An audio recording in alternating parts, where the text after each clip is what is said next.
Je suis heureux de vous retrouver, surtout après la frayeur que nous avons tous eue il y a quelques jours. Vous savez, Dieu aime le Bénin et nous allons jamais cesser de lui rendre grâce pour ça. Alors je suis à vous, on se parle cash. Madame, vous avez l'honneur. Merci Monsieur le Président. Je suis Inès Fassia, directrice de Bénin TV Junior. Les enfants m'ont remis plusieurs questions, mais dans ce lot-là, je vous pose une seule. Ils veulent savoir comment vous vous sentez après le 7 décembre. C'est des enfants qui veulent savoir comment se porte le Père de la Nation. Aussi simple que ça. Merci. Je vais bien. Je vais très bien. Même si mon moral a pris un petit coup. Pas pour moi-même, mais pour le pays entier. Parce que cet incident, c'est comme ça que je le qualifie, parce que pour moi, c'est pas véritablement une tentative de coup d'État. Parce que il faut bien plus que ça pour soumettre un État entier.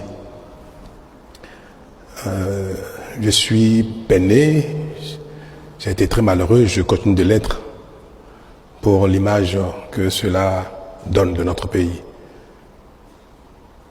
Et c'est cela qui, en fait, constitue ma véritable souffrance. Pour moi-même, je vais très bien physiquement, mais mon moral a pris un petit coup quand même. Pour cela. Vous savez, nous aimons tous le Bénin, malgré nos divergences, nos heurts, nos disputes. Je pense que la quasi-totalité des Béninois elle était loin de penser qu'un tel événement se produira au Bénin. Ça nous ramène des dizaines d'années en arrière. Mais ça va, je veux espérer que tout le monde va bien également. Nous dites aux enfants que je vais très bien. Je leur dirai, avec votre permission, la deuxième question. Ils veulent savoir, à votre avis, qu'est-ce qui est important que les enfants et les jeunes du Bénin retiennent sur le Bénin aujourd'hui? À votre avis, qu'est-ce qui est important qu'ils doivent savoir du Bénin? Que le Bénin est un grand pays, une grande nation. Qu'ils soient fiers de leur pays, que même les plus grands pays du monde peuvent subir des épreuves. C'est pas parce que nous avons connu une épreuve douloureuse, que cela remet en cause la grandeur de la nation béninoise. C'est notre capacité à réagir, à faire face à ce genre de défis, d'épreuves, qui fait de nous aussi un grand pays. Donc qu'ils soient fiers du Bénin. Merci Monsieur le Président. Je suis Aboubakar Takou, quotidien Le Béninois libéré et BLTV. Monsieur le Président, le coup d'État, heureusement déjoué du 7 décembre dernier, est l'œuvre d'un démembrement de la garde nationale. Une essence que vous-même avez inspirée et créée. Et à ce qui paraît, cette garde nationale est l'essence la plus chouchoutée de notre armée nationale. Monsieur le Président, avec le recul, n'avez-vous pas un sentiment de regret d'avoir constaté que c'est plutôt les enfants de la bonne maman qui ont été à l'origine de cette trahison à l'encontre de la République? Je vous remercie. Non, je n'ai pas de regret du tout. Et je peux vous dire que ce n'est pas la garde nationale qui a opéré l'attaque. Non. Heureusement. Vous savez, dans toutes les communautés du monde, quels que soient les marginaux, on ne peut pas reprocher à la nation béninoise d'avoir en son sein quelques voyous, quelques crapules, quelques marginaux. On ne peut pas reprocher à la garde nationale, à l'armée tout entière, d'avoir en son sein des crapules. Alors, ce qui aurait peut-être permis de qualifier la garde nationale d'un corps en rébellion, c'est si nous avons pu avoir tout le commandement, ou une partie du commandement, ou du sous-commandement, ou bien une frange importante de l'unité. Mais ça n'a pas été le cas, heureusement. Et ceux qui ont opéré l'attaque n'étaient pas tous, sinon, dans leur grande majorité, ils ne relèvent pas de la garde nationale. Ce sont quelques soldats qui étaient en séjour dans le camp de Togbe pour des formations, pour des mises à niveau, assurés par quelques formateurs de la garde nationale. Et je peux vous confirmer que l'armée béninoise tout entière, et notamment la garde nationale, elles ont été extraordinaires. Elles ont, dans les premières minutes, confirmé leur allégeance à l'État, au chef supérieur des armées, à leurs autorités, et ont engagé immédiatement des hommes pour venir au secours de l'État, pour venir porter main forte au mater les voyous. Nous avons reçu un détachement de la garde nationale elle-même qui est à Dessa, à Lada, et un détachement également de la caserne de Ouida. Toutes les autres casernes ont appelé le chef d'état-major général, ont appelé le commandant de la garde républicaine pour demander la conduite à tenir. Savoir s'il faut engager toutes les casernes vers Cotonou pour protéger les institutions, protéger le palais, la résidence du chef de l'État, ou bien si l'incident était maîtrisé. En tout cas, toutes les casernes, tout le haut commandement, tout le sous-commandement a réagi dans les minutes qui ont suivi l'attaque. Et moi, ça m'a fait découvrir encore une fois que notre pays a franchi un palier. Vous savez, moi je n'appelle pas ça à la limite un coup d'État ou une tentative de coup d'État, c'est une attaque. Parce qu'un coup d'État, se saisir du pouvoir d'État requiert, certes, qu'il y ait une attaque du genre, mais qu'il y ait la possibilité que les différents corps d'armes se rallient. Qu'il y ait la possibilité que l'opinion publique, encore une frange, bonne frange, se rallie. Que les institutions ou les principaux acteurs politiques se soumettent ou se rallient ou fassent allégeance. Mais nous n'avons observé rien de tout cela. Aucune caserne, aucun membre du haut commandement, du sous-commandement. Ils ont tous appelé, et je peux vous le dire, et je voudrais que vous en soyez fiers, ils ont tous appelé, et les voyous ont pris même l'outrecuidance d'appeler certains pour demander leur ralliement.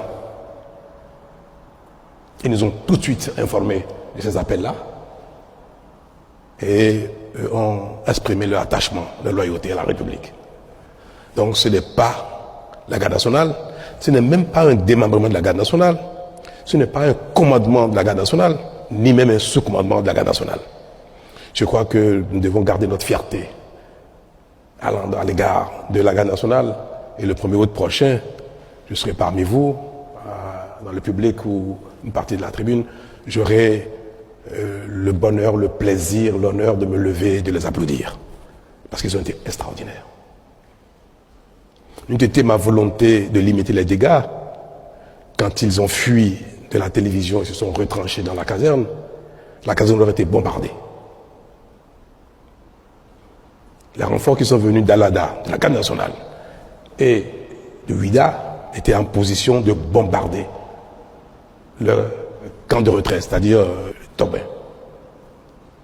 Nous avons imaginé ce que ça aurait engendré comme dégâts humains, aussi bien dans la caserne que hors de la caserne. Parce qu'il y a eu beaucoup de jeunes soldats en formation qui n'étaient pas avec eux, mais qui ont embarqué. Vous avez dû le constater dans la vidéo qui a circulé à l'occasion de leur prise éphémère de la télévision. Et il disait, je crois, il n'est pas avec nous, bien suis-le, suis-le. C'était même ridicule. Une bonne partie des enfants, des jeunes qu'ils ont embarqués ne savent même pas pourquoi. Vous savez, dans l'armée, quand un chef vous dit, venez, il y a une opération, vous suivez, par discipline. Donc ils ont embarqué les enfants, les garçons, qui sont venus découvrir sur le site de quoi il s'agissait. Et beaucoup, d'ailleurs, leur ont échappé pour ne pas être mêlés à cette forfaiture. Alors, mes très chers, notez que l'armée béninoise et la garde nationale ont joué leur rôle et je continue de le garder, je continue d'être fier à leur égard. Monsieur le Président de la République, je suis Paul Danobé du média en ligne Africarou. Aujourd'hui, dites-nous quelles sont les mesures qui ont été prises pour que les Béninois n'assistent plus à ces événements, à ces tristes événements. J'ai presque envie de dire que vous êtes le plus chanceux dans la sous-région. Quel est le secret du président Patrice Talon? Ben non, j'ai pas de secret. C'est la nation entière qui, comme je viens de le dire, n'est plus à ce stade du tout. Le Bénin, j'aime bien le dire, c'est peut-être un peu prétentieux, mais le Bénin est déjà notre pays dans notre sous-région. Et certes, il y a eu des failles, c'est vrai. Je manquerais de sincérité si je ne vous l'avoue pas. Nous étions peut-être un peu dans un excès d'assurance et de constat de la paix, de la tranquillité d'un pays dans lequel tout le monde, malgré nos difficultés, nos peines, nos heurts, nos divergences, on pensait que le Bénin était loin d'être sujet à une telle chose. Vous savez, si on prend les grands pays dans lesquels ce genre de choses ne sont plus envisageables, les pays d'Europe, développés, États-Unis, Canada et consorts, ce n'est pas une telle idée qui manquerait à certains de leurs ressortissants. Il y a bien des gens qui se saisissent d'armes de guerre pour aller braquer une banque, pour aller braquer une bijouterie. Mais il ne reviendrait à personne dans un pays d'aller braquer l'Élysée ou bien la Maison-Blanche. Je suis certain qu'il y a plein de gens qui, se levant le matin, ont peut-être envie de devenir président des États-Unis ou président de la France par la force. Ça, on ne peut pas dire qu'aucun Français, aucun Américain, aucun Canadien, aucun Allemand n'est capable d'avoir une telle idée folle.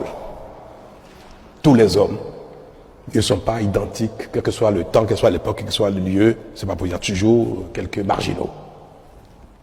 Autant, on peut prendre des armes pour aller braquer dans ces grands pays une banque, une bijouterie.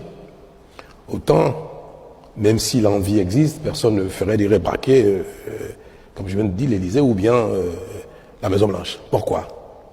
Parce que si quelqu'un le fait, il est certain, 100% certain, que cela ne va pas prospérer. Qu'aucun corps d'armes ne suivrait. Aucun commandement ne suivrait. Le peuple ne suivrait pas. Aucune institution ne suivrait. Donc il ne pourra jamais jouir du pouvoir. Jamais. Ça peut durer 1 heure, 2 minutes, 1 semaine, même 1 mois. Si c'est ceci d'armes très lourdes pour empêcher les autres corps de venir le saisir. Mais jamais celui qui penserait que ce du genre qu'il ferait ne jouirait du pouvoir. Dans certains pays qui ne sont pas à ce stade, si vous le faites, vous avez peut-être une chance sur 10, sur 20, sur 1000 d'en jouir. Il peut y avoir une partie de l'armée qui peut se rallier. Une partie de l'opinion peut se rallier. Des acteurs politiques peuvent se rallier. Alors quand la communauté, une nation est encore à cette étape-là, ce genre d'événement peut arriver. Mais une communauté, une nation dans laquelle tout ce que je viens de citer, les institutions, l'armée, consorts, jamais ne se rallie à une telle aventure, dans cette communauté, il n'y aura jamais de coup d'État militaire ou par la force. Jamais. Il faut souhaiter que notre pays qui vient de démontrer qu'il est un grand pays reste sur ce palier et que notre évolution, notre émancipation, notre compréhension du monde, de la vie, des règles et consorts n'amène plus jamais aucune frange de notre société significative. Que ce soit le peuple, que ce soit les institutions, que ce soit les armées, que personne ne puisse jamais adhérer, ou faire allégeance ou approuver une telle chose. Et c'est pour ça que ceux qui ont eu le courage ou l'outrecuidance, ou c'est pas comment je vais l'appeler, de se réjouir de ça, comme je viens de dire, les marginaux ne manquent pas, nulle part au monde. Il y en a aussi au Bénin. Il y en a même parmi la classe politique. Parmi vous, il y en a. Ceux qui se sont réjouis de cela, ils sont condamnables. On ne peut pas applaudir publiquement un crime. On ne peut pas se réjouir publiquement de crime. Mais je pense que plus le temps passera, et plus ce genre de marginaux seront en nombre infime, pour que la nation dans sa globalité soit effectivement une très grande nation. C'est pour dire que c'est au Bénin qu'il faut, je vais dire ça, qu'il faut apporter le salut de ce qui s'est passé, c'est-à-dire que la tentative n'est pas prospérée. Moi, je n'ai pas de secret particulier. Je suis chef d'équipe pour un temps, ça va s'achever bientôt. Et nos actions ne portent que parce que les Béninois adhèrent à ce que nous faisons, malgré les divergences qu'on peut observer ici et là. Nous ne pourrons pas dire qu'aucun Béninois n'aura jamais, plus jamais une telle idée, mais il ne faudrait pas que l'idée puisse prospérer à ce point. Même si très vite, nous avons eu le dessus. Ils ont été chassés de la maison, vaillamment.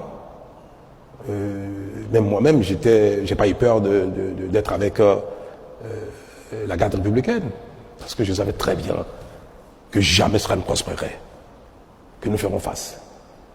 Ils sont allés à la radio, on les a poursuivis, ils ont été délogés très vite de la radio, mais il y a eu un temps qui s'est écoulé entre le moment où ils ont été délogés et le moment où le ministre de l'Intérieur est venu s'exprimer. C'était un week-end, il fallait qu'ils viennent de Calavi. Et c'était la personne la plus indiquée. Mais ceux qui sont à la RTB ont bien vu qu'il n'y avait même pas eu de résistance. On les a poursuivis, ils sont partis très vite. Bon, c'était des voyous.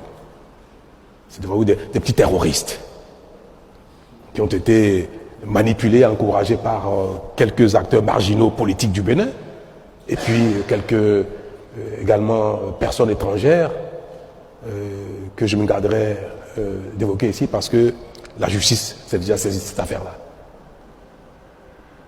Donc c'est des petits voyous,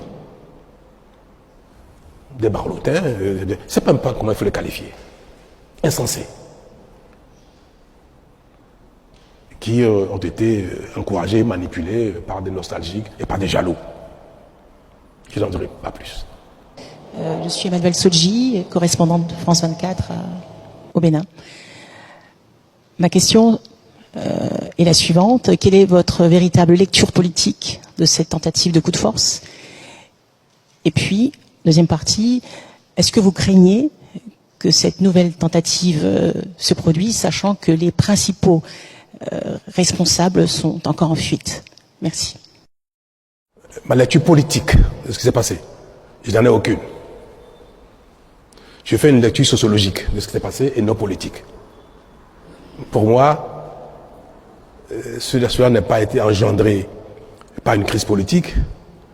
Cela ne pouvait pas déboucher sur une remise en cause de notre orientation politique. Non. Donc je ne tire aucune conséquence politique de cela.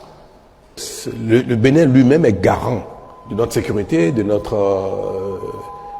ce que personne ne peut plus s'emparer du pouvoir par la force. Ce sont ces choses-là qui sont essentiellement les garants de notre stabilité. Donc, si il n'y a pas d'assurance que la prise de pouvoir d'État par la force de cette manière ne peut se prospérer, je pense que c'est ce qui ne se reproduiront plus jamais. Nous venons de donner un exemple aux marginaux. Donc, pour moi, madame, cela ne se reproduira plus jamais, juste parce que les uns et les autres ont pu constater que le Bénin n'est plus à ce stade. Toutefois, comme je viens de vous le dire tout à l'heure, les mesures appropriées pour ne pas perturber la quiétude des Béninois seront prises pour que des intentions du genre ne puissent jamais s'exprimer, que ça reste dans la tête des marginaux et qu'ils ne passent jamais à l'acte, ou même s'ils le tentent, à la seconde d'après, que ça ne puisse prospérer. Gérard Goyon, je suis du journal L'événement précis. Le Parlement de la CEDEAO a pris une résolution condamnant l'attaque et faisant des recommandations tendant à engager un dialogue. Comment vous avez accueilli cela, Monsieur le Président? Très bien, la CEDEAO est dans son rôle, c'est appréciable qu'un genre d'attaque soit condamné. Et il est également du rôle de la CEDEAO d'appeler à la concorde, à la discussion, à la paix dans tous les pays où quelque chose paraît remettre en cause l'ordre constitutionnel, donc politique. Paraît. Donc il est évident que la communauté internationale invite le Bénin, invite le président de la République, les acteurs politiques, à ne jamais emprunter cette voie pour régler un problème qui pourrait être politique, qui pourrait l'être. Donc c'est évident que la CEDEAO nous demande, au besoin, d'engager des dialogues pour que ce ne soit jamais par les armes que nous réglons nos différends. Ceux qui ont peut-être encouragé ces enfants, garçons, à faire une telle chose, et qui ont peut-être des raisons politiques, sont également concernés par ce genre de message. Vous avez beau avoir des divergences avec le pouvoir en place, l'État ou l'autorité en charge, à l'instant, vous ne pouvez pas faire, encourager, inciter les gens à aller s'attaquer à l'État. Donc c'est un message d'ordre général que je prends avec honneur et humilité. Merci. Bonjour, Monsieur le Président. Je suis Joël Tchogwe de Peace FM. Alors, ma question, c'est de savoir, est-ce que vous pensez que les dysfonctionnements ou les défis de gouvernance peuvent faire le lit à des intentions malveillantes, de tentatives de putsch? Et ensuite, quelle est la mission de l'armée étrangère qui a été sollicitée pour venir en renfort à l'armée béninoise? Merci. Aucune œuvre humaine n'est parfaite. Donc, ce que vous qualifiez peut-être de dysfonctionnement de l'action publique, c'est vous qui le dites. Moi, je ne sais pas si le mot est approprié. Il n'y a rien, aucune action, nulle part au monde, soit capable de faire l'unanimité. Aucune action humaine. Même le Créateur ne fait pas l'unanimité. À plus de raison, les hommes et l'action humaine. Donc, ce qui a pu, dans le courant de l'action publique, pendant le mandat ou les mandats qui se sont écoulés, à ne pas plaire à certains, aux uns aux autres, ont pu porter même parfois préjudice, à tort ou à raison, à certains, peuvent être de nature à ce que il soit souhaité que le président, le chef d'équipe décède. Pourquoi pas? On peut dire, oh là là, si une mort emporte celui-là, mes peines seraient finies. C'est pareil, vous savez, quelqu'un qui pense que la rigueur de l'État, la rigueur des institutions est imprimée par le chef et qui lutte de manière implacable contre la corruption. Et si quelqu'un vide la corruption, il peut souhaiter que tout cela s'arrête par la disparition du chef. C'est humain, c'est humain. Donc pour moi, ce qui a pu se passer, même si des acteurs politiques que je qualifie de marginaux ont pu encourager les enfants, les garçons à le faire, je ne considère pas que cela est lié à une dérive de l'action publique, de l'État, dérive de l'autorité en charge de notre destin commun pendant l'instant actuel, que cela soit lié à un dysfonctionnement. Je ne sais pas ce qui serait ce dysfonctionnement-là, donc je ne fais pas cette lecture, comme je viens de le dire. Alors, pour ce qui est de l'intervention de l'armée de l'air du Nigeria, c'est un peu vers midi qu'après avoir analysé la situation, en discussion avec les responsables militaires, le patron de la garde républicaine, le chef d'état-major général qui était en France, qui a dirigé les opérations de loin et qui s'apprêtaient à prendre le vol et venir à Cotonou. C'est après avoir échangé avec eux que nous avons décidé de faire appel à une frappe, à un pays susceptible de nous aider à faire une frappe chirurgicale. Parce qu'ils se sont retranchés à Togbin avec des armes lourdes, avec des blindés. On avait neutralisé un des blindés devant la télévision nationale, mais ils sont retournés dans la caserne avec des blindés. Vous savez, dos au mur, ils peuvent encore faire des bêtises. C'est-à-dire commencer dans la caserne à tirer, à faire n'importe quoi, sachant que la cause était perdue. Nous avions nous aussi positionné des blindés non loin du camp pour les convaincre, résoudre à déposer les armes. Vous ne pouvez pas être certain que des gens qui ont fait une telle folie soient quelques minutes après capables de raison, dire bon, laisse tomber. Donc il se pourrait qu'il y ait des échanges qui feraient beaucoup de dégâts dans le quartier de Togbin. La base est au cœur de Togbin. Je ne peux pas être président de la République, c'est parce que j'ai été éprouvé à quelques minutes que je vais dire, peu importe les dégâts que ça va occasionner, peu importe les vies innocentes qui pourraient être perdues. Nous avons dit, il ne faut surtout pas que les affrontements entre l'armée loyaliste, l'armée tout court et ses voyous engendrent encore des pertes en vie humaine. On avait déjà perdu 2 personnes. À cette heure-là, je savais déjà que l'épouse du général Bada était déjà décédée. Je savais déjà. Je savais déjà qu'on vient de perdre un des soldats de la garde républicaine. Je venais de voir un deuxième qui a reçu une balle qui a brisé complètement le bras. Donc pour moi, nous étions en train de perdre déjà 3 personnes. Est-ce que ces voyous, il faut les bombarder, les anéantir et les tuer? Nous avons aboli la peine de mort au Bénin. Nous n'allons pas, par nos armes, tuer des gens qui sont dans le crime. Il faut les arrêter, les condamner, mais pas les tuer. Il ne faut pas non plus tuer d'autres soldats qu'on savait très bien dans le camp, mais non partisans de cette affaire-là. Quand je viens de vous dire, suivez-les, ils sont avec nous.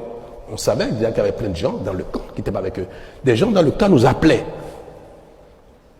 On a eu des appels de soldats dans le camp qui disaient mais non, on n'est pas concernés, ce qui se passe c'est pas bien, et comme ça, qui n'étaient pas avec eux. Il faut préserver ces vies-là. Ne disposons pas d'aéronefs susceptibles de faire des frappes ciblées pour détruire 1 ou 2 de ces blindés, parce que c'est leur seule arme, c'était ça. Ce sont des armes puissantes, en face desquelles il fallait déployer la même force de frappe. C'est vrai, nous étions en supériorité. Toute l'armée béninoise, avec une vingtaine de garçons, c'est vite fait. Mais il y aurait dans tous les cas, si on avait utilisé nos armes, il y aurait des dégâts. Il y a un type d'arme dont le Bénin ne dispose pas. C'est des aéronefs susceptibles très haut de faire une frappe millimétrée sur... peut-être que les temps à venir, nous allons l'acquérir. Mais vous savez, nous venons de loin et nous consacrons nos ressources à nous assurer du minimum. Notre stratégie de lutte contre le terrorisme, de préservation de la sécurité intérieure du pays, requiert des acquisitions assez spécifiques. Les terroristes n'utilisent pas des blindés.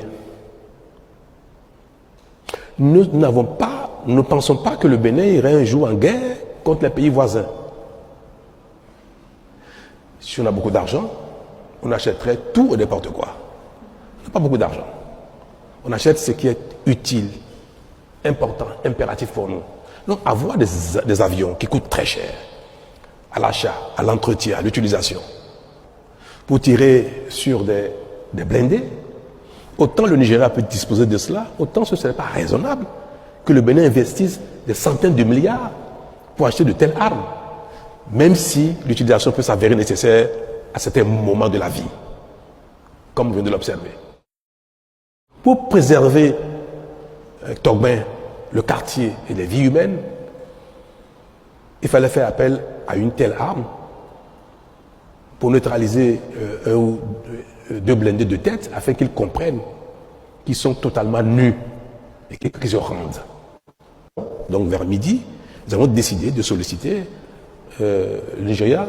Nous savions, le commandement militaire béninois savait que nos amis nigérians disposaient de tel équipement.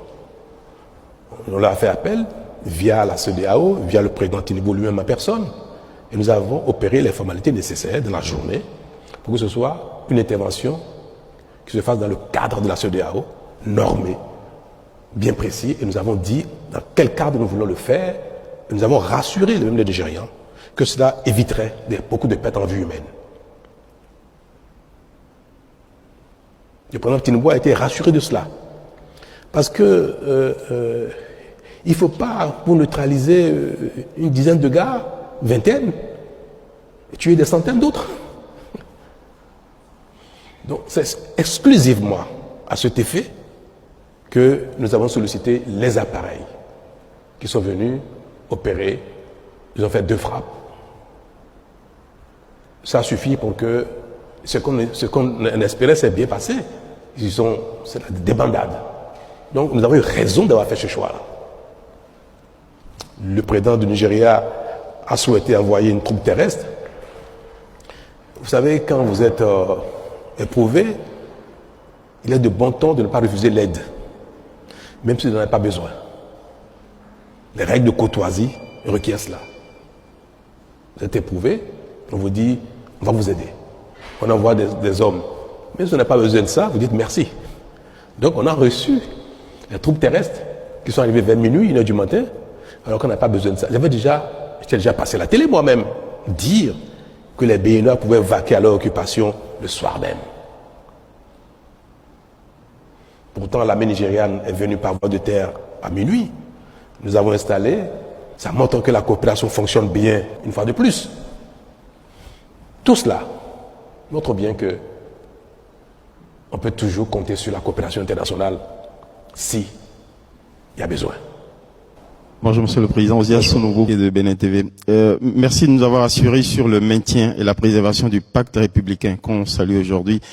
Cependant, le pays a reçu un coup pour son image. Tigri et son escouade rapprochée sont toujours en fuite. Permettez d'insister sur la question d'Emmanuel Sodji. Est-ce que vous redoutez une nouvelle tentative et est-ce qu'on peut savoir où il se terre si vous ne pouvez pas pour le moment nous parler des complicités du voisinage? Où est-ce qu'il se terre? Moi, je ne crains pas une récidive de la chose. Et même si ça devait se faire, soyez tranquille, peut-être personne ne le saura parce que ça n'ira pas à ce point-là. C'est vrai, ils sont en fuite et c'est vrai que nous voulions qu'ils déposent des armes, qu'ils se rendent. Et pour ne rien vous cacher, à un moment donné, nous avons eu Tigri au téléphone. Le patron de la garde républicaine lui a parlé au téléphone. Il lui a dit, garçon, c'est une folie ce que tu fais. Rends-toi, dépose des armes. Il a dit, ah non, il ne faut pas sous-estimer ma capacité de nuisance, c'est pas ce qu'il a dit. Non, mais nous voyons que vous voulez nous bombarder. J'espère, à un moment donné, ils étaient déjà dans la demande d'un apaisement eux-mêmes. Alors, quand le concerné montre déjà ses faiblesses, il dit, mais ne nous bombardez pas, vous comprenez donc que nous ne pouvons pas aller plus loin. Et quand, effectivement, nous avons réduit, ils ont commencé par fuir, deux choses l'une. Certains ont fui avec leurs armes, qu'ils ont jetées après dans les caniveaux, dans les rues de Togben, puisque nous avons reçu des armes, la population nous a amené des armes après. Quand ils fuient comme ça avec des armes, vous les poursuivez, c'est des champs de tir, il y a le risque encore de mort devient réel. À l'instant où vous poursuivez quelqu'un qui est armé, dans un quartier densément peuplé. Nous aurions pu, si on avait donné le feu vert aux hommes de la poursuite de tirer sur eux, quand ils ont commencé à faire le mur, quand certains sont mis en civil, certains sont mis en civil et sont sortis du camp sur des motos. Moi, j'ai donné les consignes de ne pas abattre qui que ce soit en fuite. Parce qu'il y a déjà eu un premier lot qui s'est enfui. Quand ils sont arrivés dans le camp, Tigri lui-même est parti du camp en civil et en voiture. Il a abandonné les garçons, il a quitté il est sorti du camp. Quand la frappe a eu lieu, il n'y était plus. Donc,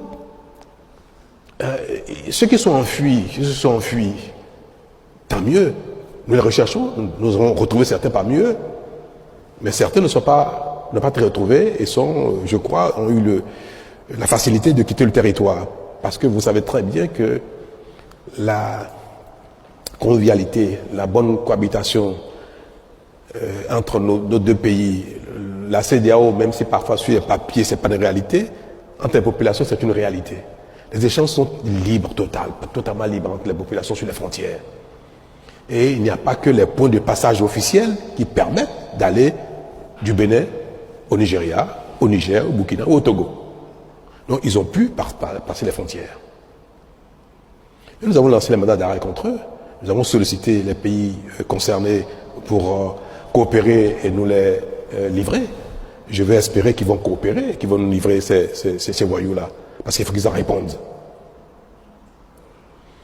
Mais je compte de vous dire, c'est un moins de mal que ce soit enfui que les poursuivants nous fassions beaucoup de victimes dans Tobin.